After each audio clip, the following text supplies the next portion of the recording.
Just because you're offended, it doesn't mean you're right. You know, it's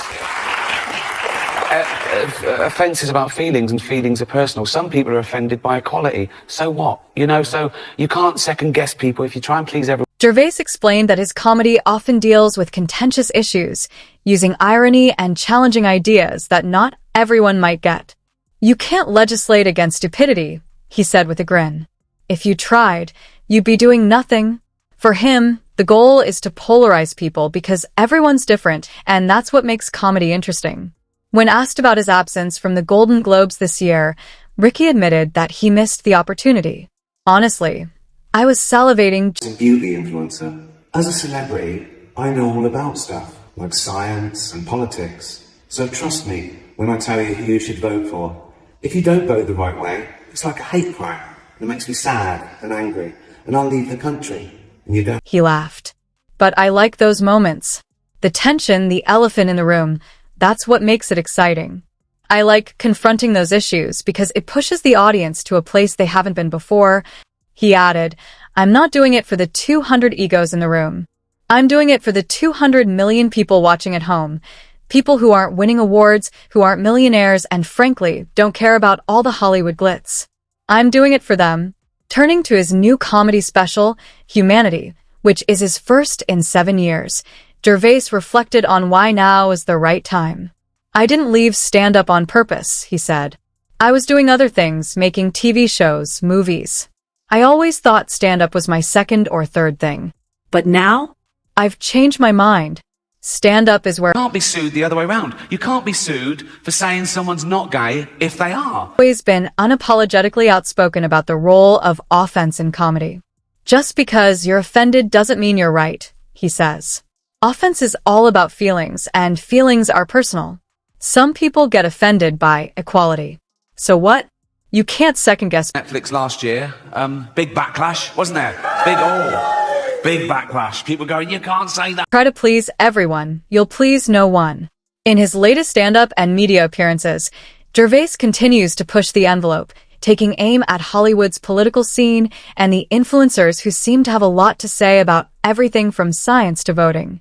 He's particularly critical of celebrities who use their platforms to promote their woke beliefs and get involved. Now, I'd never heard that term, before a day after the Golden Globes, and that was saying her old name and even acknowledging that she used to be a man. But she did. I saw it on the Olympic Games. It was in everything. It was all over the place. In a viral clip, pretending to be a wellness and beauty influencer, trying to tell people how to vote, saying, if you don't vote the right way, it's like a hate crime.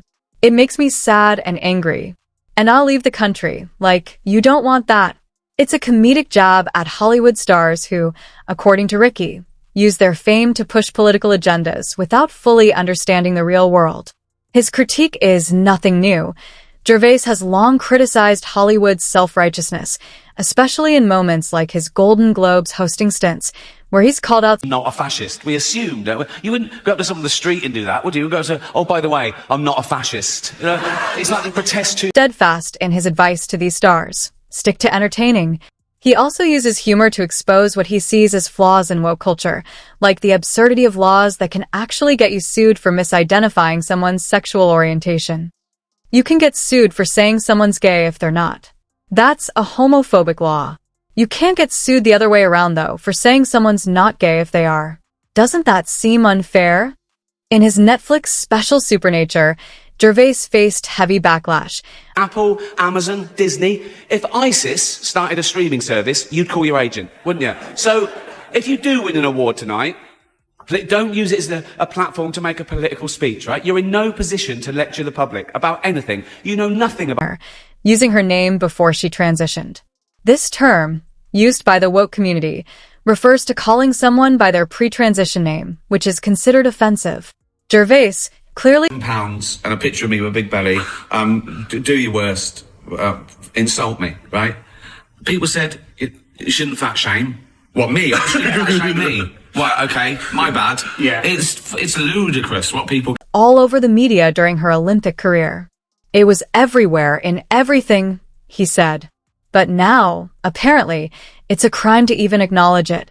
For Gervais, It's not about disrespecting anyone, but about challenging a culture that seems intent on erasing history to fit a narrative. His bold humor and That is like, you might as well go and read Toilet Walls to get upset about them. I have never been upset by anyone on Twitter. No one has ever upset. They don't exist. It's like me, honestly, they think they could, but he remains unfazed by the backlash. What makes Gervais particularly compelling is his sharp use of sarcasm to poke fun at woke culture and expose its flaws. He's quick to point out the absurdity of virtue signaling, mocking individuals who loudly declare their moral superiority. "I'm not a fascist," he quips. "Isn't that something we should just assume? You wouldn't walk down the..." I once tweeted, people are more offended by jokes about war, famine, fucking murder, than actual war. They're not doing anything towards those. They shouldn't joke about it. What are you doing towards... He believes they're using these causes to boost their own perceived superiority. What's worse, anyone who challenges these views is quickly shut down, often met with insults and hostility. This, Gervais argues, is the part of woke culture he despises most. The way dissent is met with aggression rather than discussion. He sarcastically critiques the hypocrisy of woke culture when it comes to corporations. You say you're woke, but the companies you work for, Apple, Amazon, Disney, if ISIS started a stream... The rules of comedy, they're laying down the law, right? And so stuff like, comedy should punch... Agent, wouldn't you? Gervais also warns against using award speeches as political platforms, telling celebrities, "If you win an award tonight, don't use it to lecture us about things you know nothing about. You're in no position to teach the public anything." To further illustrate the absurdity of woke culture, Gervais shares an example. If you're beating up a disabled toddler, you know what I mean? If you punch up, you'll miss the little cunt, and he'll win. Met with aggression rather than discussion. He sarcastically critiques the hypocrisy of woke culture when it comes to corporations. You say you're woke, but the companies you work for... And actual punching down. But people nowadays want you to believe that words are actual violence, right? Now, you laughed at a joke about beating up a disabled toddler. No one got hurt. If I'd have actually dragged out a disabled toddler and started beating him up, you would laugh. Right? Agent, wouldn't you? Gervais also warns against using award speeches as political platforms, telling celebrities, "If you win an award tonight, don't use it to lecture us about things you know nothing about. You're in no position to teach the public anything." To further illustrate the absurdity of woke culture, Gervais shares an example from his own experience.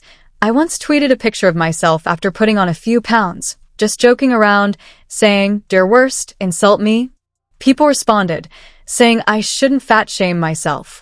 I thought, what? Shame myself?"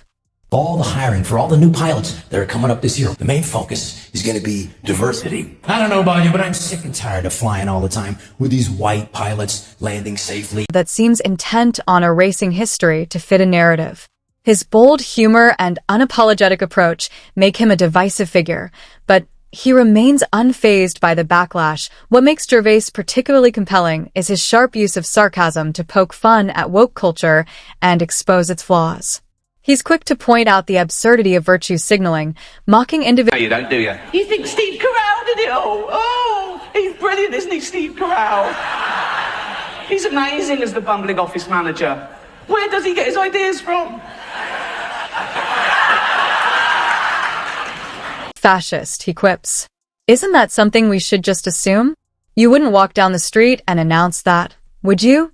For Gervais, woke individuals often present themselves as champions of the underprivileged, but in reality, he believes they're using these causes to boost their own perceived superiority.